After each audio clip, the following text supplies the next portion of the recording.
So, as we wrap up, Caroline, what are some practical tips or piece of advice you'd share with K through 12 educators like yourself or aspiring instructional designers who are thinking about completing a master's program in instructional design? I would definitely say go for it, and I would say, like I mentioned earlier, block off a block of time that you are going to consider sacred for just class.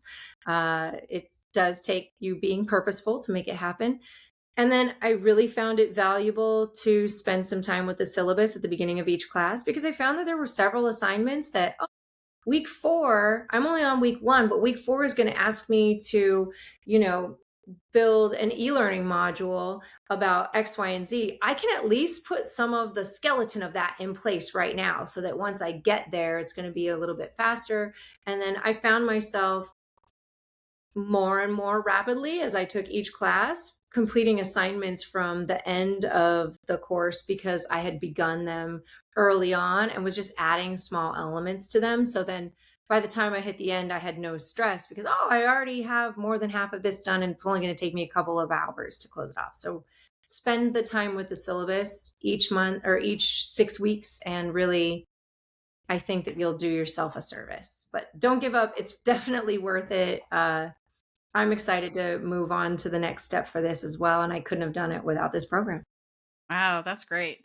I love that. I love that proactive approach. It's really great because I did that too. I would look ahead because sometimes assignments build upon each other. There's scaffolding or there's a big project. And if you're just looking week to week and then you go, yeah, that's a little bit of a surprise. Like, oh, I have to do this now. And how am I going to have the time to do it? So a lot of it is you're building that learning. So I like that idea of looking ahead. You know, most of the instructors are trying to help you with that. Like the instructors are Yes. saying, by week 5, you'll do this. By week 3, you'll do that. So if you just heed their advice and actually go look at those things and see, oh, wait, I can actually start putting some pieces of this together. Maybe I can't create the entire thing, or maybe I haven't done the readings for it yet. So I'm not familiar with the ins and outs of it, but at least I have a framework in my head of where I'm going to go so that when I get there, I don't have to suddenly build something from the ground up. Right, exactly. So, like that example with the e-learning module, you could decide, okay, what kind of platform do I want to use? Do I want to use Genially or do I want to use Articulate Rise or something like that? So that way you can kind of get that idea in your head and then it's not as much of a big leap of like, oh, now I've got to go do this or that. So, and that's true with group projects too, because with the revision of the courses recently, they've incorporated the collaborative learning community assignments, which are the group assignments. So I put announcements in early before that week and I'm like, be prepared, this is coming.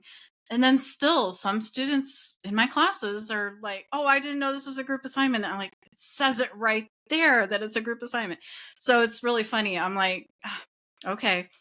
But I just try to do what I can to prepare them. So definitely that preparation, looking ahead is so important. Yeah. Yeah, And absolutely. again, there weren't if you read the syllabus, really there aren't going to be any surprises. I didn't have any moments where I thought, "Oh my gosh, I didn't know I was going to do this," because I read ahead and really all of the instructors genuinely are there to help and are trying very hard to prepare you. And if you're not sure, reach out. If you have Right. any questions of I'm not sure how this is going to fit in with that. I've had a few of those questions myself. I reached out, got really rapid turnaround on responses, and every time everybody was perfectly open and ready to discuss things. Right. Yeah. It's great when you know that you have that support all around and you can reach out to your student services counselor or anything like that. But when it's curriculum related, it's good to know Mhm. that your instructor can be there to provide that help and support. So For that's sure. great.